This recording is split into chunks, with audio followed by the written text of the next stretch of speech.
Welcome to another story presentation from Read Me a Story Inc., located on the web at readmeastoryinc.com.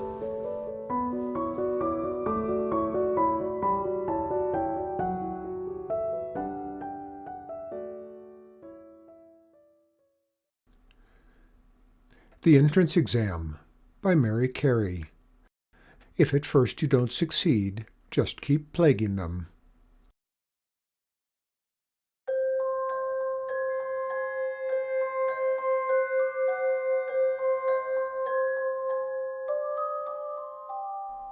Kate Fotheringay sat in the office of the headmistress of Miss Perkle's school for young gentlewomen. She sat in the third largest chair. The headmistress, Miss Perkle herself, sat behind a huge and dusty desk in a chair that was almost a throne. This, thought Kate, was only proper. A headmistress was a headmistress, and Miss Perkle was a very old lady who had earned the right to the biggest chair. She was indeed old, though how old no one knew. Kate wondered for a moment whether she might once have lived in a castle way back in the Middle Ages. Perhaps she had seen the fall of the Roman Empire, or watched as the first stones were laid for the Tower of London. Had she really come to America on the Mayflower, as Kate's mother said? Had she really been at Salem when the witches were hung? No matter. She was a lovely old lady with dandelion white hair and wrinkled pink cheeks. Her office was lovely, too. A black cat snoozed in a basket near the file cabinet.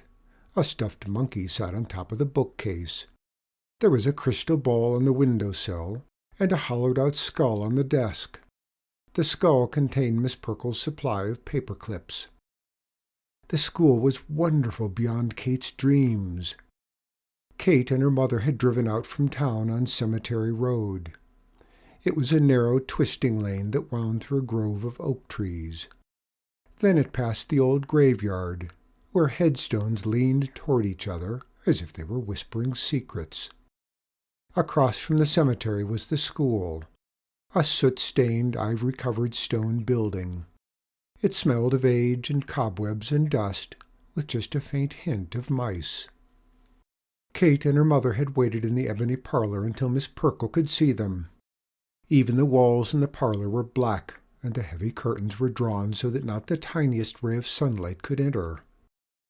A single candle burned on the table, and in the gloom Kate could barely see the pictures on the walls. They were all portraits of women. Kate knew that much of them. Kate knew that most of them were very old. She also knew that all of the women had been witches. It wasn't known in the town, of course, but all graduates of Miss Perkle's school were witches. Kate's mother was a witch, and Kate would be a witch too. Miss Perkle would see to it.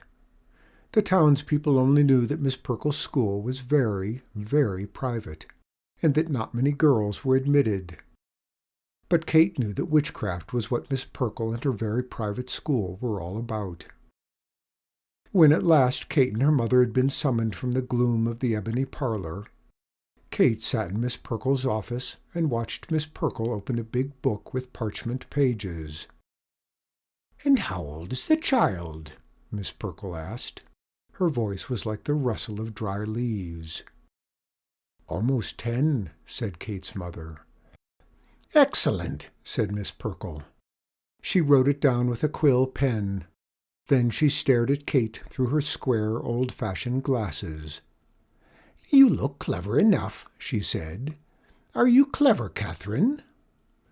"Yes, Miss Perkle," said Kate. She wasn't bragging.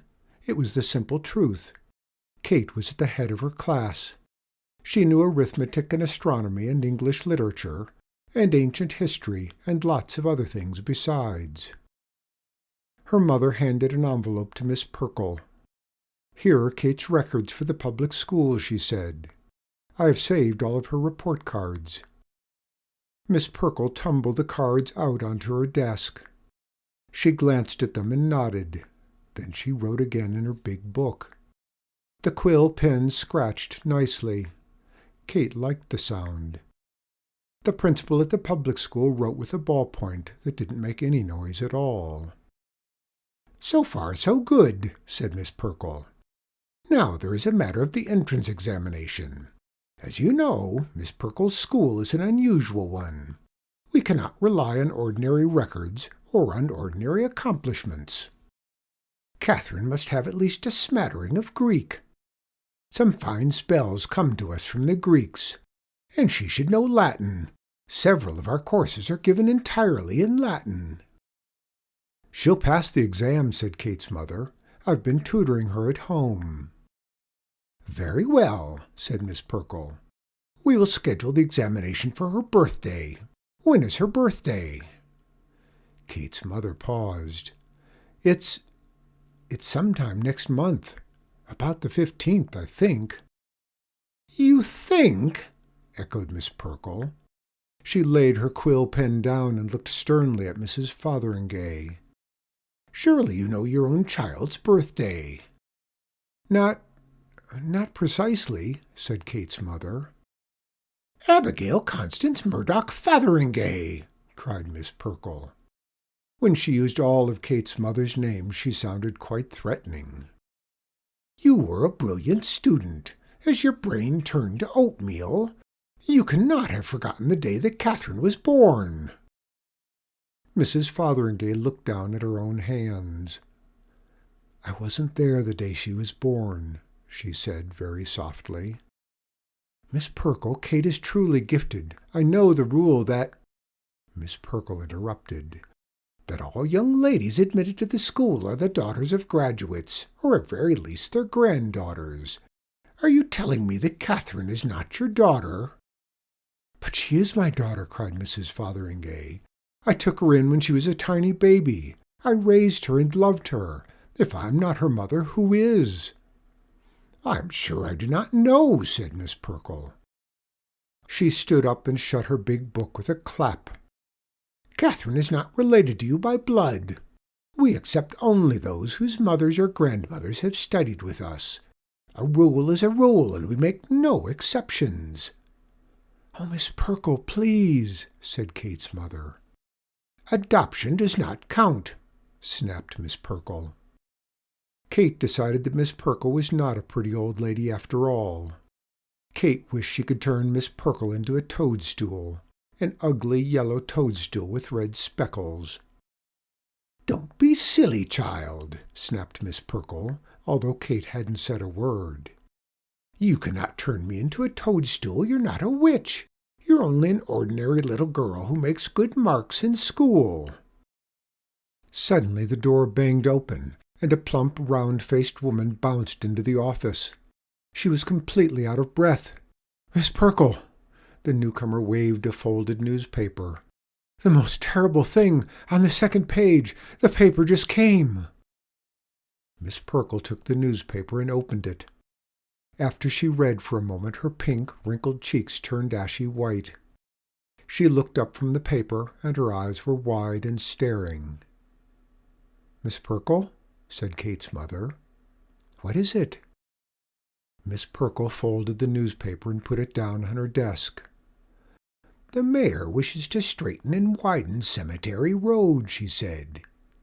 "He intends to ask the town council to condemn our property and tear down our school to make way for this project." "Oh, no!" cried Kate's mother. "Please excuse me, Abigail," said Miss Perkle. "I must go and see the mayor." "But, Miss Perkle, about Kate—" Miss Perkle shook her head. "We will not discuss the matter further. I have important things to do. I'm going into town now." She did go, leaving Mrs. Fotheringay and Kate in the office. They drove slowly home along the narrow, twisting road. Mrs. Fotheringay did not talk, and Kate cried. There was another story in the newspaper the next day. It said the mayor wanted Miss Perkle to be paid for her property. It said she could move her school into a new building nearer town. There was a picture above the story showing the mayor sitting behind his desk. He was smiling. At least he was trying to smile. "He's got lots of warts," said Kate to her mother. "I can guess how he got them," said Mrs. Fotheringay. Miss Perkle was always very good at warts, but it looks as if a few warts aren't going to save the school. Sounds as if the mayor's sticking to his guns." The next week the members of the town council voted. They approved the new road. They condemned Miss Perkle's school. No sooner had the councilmen voted that one of them came down with chicken pox, in spite of the fact that he had had chicken pox once before. Another council member fell down the cellar stairs and fractured his arm in 2 places. Soon after that, a third councilman ran out of his house at midnight, screaming that the place was suddenly full of bats. "Miss Perkle and her teachers are doing their worst," said Mrs. Fotheringay. But the worst was not bad enough. The council did not change its vote, and the mayor did not change his mind. "Maybe Miss Perkle would like a new building," said Kate. Her mother sighed. "It would never be the same. Everyone who ever went to Miss Perkle's loves the place." "Kate, do you know that some of the cobwebs there are 200 years old? And there are toadstools in the basement and wolfbane in the herb garden out back. It would take years to replace those cobwebs and grow new toadstools. It would take centuries." "Well, they won't let me in anyway, so who cares?" said Kate. But Kate did care. She cared enough to be there with her mother when the bulldozers appeared on Cemetery Road. There was to be quite a fuss about fixing the road. The mayor himself was to dig the first spadeful of earth before the bulldozers started tearing up the old roadway to make way for the new. The members of the town council came for the ceremony. One of them had bright green hair, and quite naturally he kept his hat on. The newspaper reporters were there, and so was a crew from the television station. Some townspeople were there, and so was each and every teacher and student from Miss Perkle's school. Miss Perkle held her head high, but her lips trembled, and her eyes were red. She had been weeping. A brass band took its place before the bulldozers and played a brave tune. The television camera focused on the mayor. The mayor bent, and the spade in his extremely warty hand touched the stony surface of the old road. Suddenly Kate found herself wriggling through the crowd. In a second she was past the members of the town council and the television crew and the newspaper men. She was beside the mayor. He smiled a false smile at her.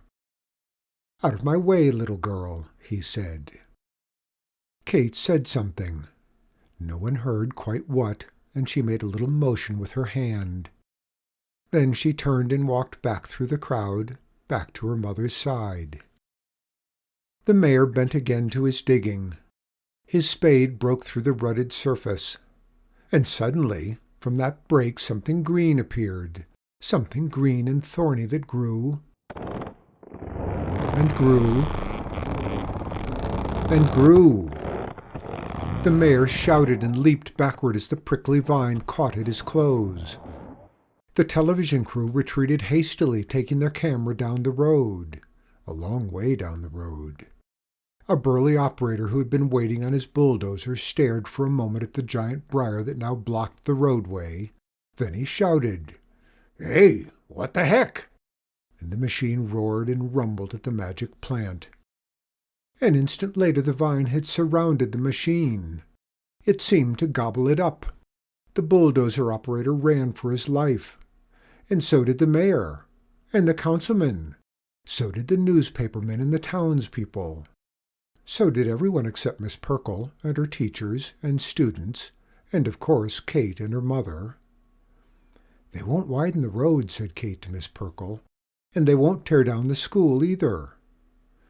She made another motion with her hand, and the spiny, thorny, prickly vine withered and shriveled and dried up and blew away, leaving the road empty except for the bulldozers. Miss Perkle looked extremely alarmed. "Don't worry," said Kate. "The vine will grow again any time they try to work on the road." "My dear child," said Miss Perkle, "how on earth did you do that? All of us excel at causing warts and summoning bats and making things fall down or fly up. But never, not since the days of the famous witch Hephzibah Carew, have we been able to cause the magic thorn tree to grow. Where did you learn that marvelous spell?" "I'm not sure," said Kate. "I think I heard it once in a dream." They all walked back then along the narrow, twisting old road to the school, and Miss Perkle and Kate and her mother had tea in the ebony parlor, where the portraits of the famous old graduates looked down from their frames and the drapes were drawn against the sun, and a single candle burned on the table. "Kate does have power, you see," said Kate's mother. "I tried to tell you. Even if she is a foundling, and we don't know who her real mother is, she has power." "A foundling?" said Miss Perkle. "Left on my doorstep," admitted Kate's mother. "She was only a tiny thing, but she has power, even if she isn't descended from a graduate." Miss Perkle looked puzzled. Could an ordinary child be a real witch? Then Miss Perkle looked over her shoulder at one of the dim old pictures that hung on the dark wall, and Miss Perkle took the candle from the table and held it up next to the picture. She looked at the painted face, and the painted face looked back at her. It was like looking at a picture of Kate. The girl in the painting was older, of course, but unmistakably like Kate. "Of course," said Miss Perkle. "I should have noticed. Kate is not an ordinary child. She is without a doubt the descendant of Hephzibah Carew, our most brilliant graduate. The resemblance is striking, and she does have the power." "Not always," admitted Kate. "Once the Phelps kid swiped my roller skates, and I tried to turn him into a frog, but it didn't work." "No?" said Miss Perkle. "No, he turned into a bumblebee and stung me." "Never mind." Miss Perkle put the candle back on the table. "You're young. Wait until you've finished your education and are a proper witch with a proper diploma." "Then you'll take me?" cried Kate. "You may begin classes on Monday," said Miss Perkle. Kate looked happily around the ebony walls. She thought of the collection of antique cobwebs and the herb garden with its wolfbane, and the cellar jammed with delightful toadstools. Then she thought of something else. "What about the entrance exam?" she asked. "Dear Catherine," said Miss Perkle, "do not worry your head about an entrance exam. You have already passed it."